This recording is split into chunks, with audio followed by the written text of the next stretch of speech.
Doctor मेधापुरव Samant यांनी 30 वर्षांपूर्वी एका छोट्या खोलीतून अन्नपूर्णा परिवाराची स्थापना केली. आज या परिवारानं पुण्या मुंबईतल्या 1.25 लाख कष्टकरी महिलांना कवीत घेतला आहे. मात्र हा प्रवास सोपा नव्हता. प्रत्येक पावलावर संघर्ष होता. आम्ही स्वयंपूर्णा या त्यांच्या संस्थात्मक चरित्रातून त्यांची ही संघर्ष गाथा उलगडली आहे.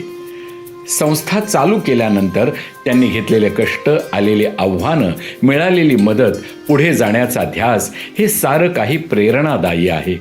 आपल्या अमूल्य कार्याची दखल घेत संस्थात्मक चरित्र या श्रेणीमध्ये या पुस्तकाला लोकमत साहित्य पुरस्कार देऊन सन्मानित करत आहोत.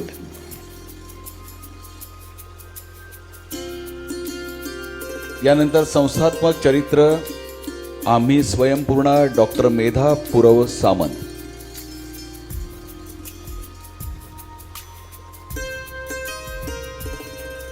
मॅम, सर्वप्रथम अभिनंदन. आपल्याला लोकमत साहित्यिक पुरस्कार आज हा मिळाला आहे, तर आपल्याला कसा अनुभव सांगाल का?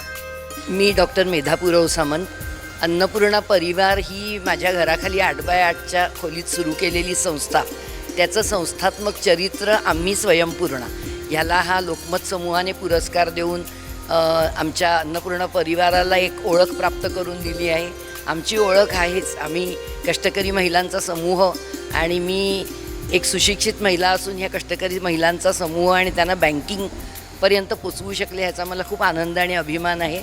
आणि लोकमत समूहाने आम्हाला हा पुरस्कार देऊन, हे एका कार्यकर्तीचं चरित्र आहे, एक संस्थात्मक चरित्र आहे, आत्मचरित्र नाही. त्यामुळे ह्याच्यात माझ्याबरोबर अनेक लाखो कष्टकरी महिला ज्या पुण्या मुंबईच्या झोपडपट्ट्यांमधून राहतात त्यांचाही हा सन्मान आहे. खूप खूप आभार.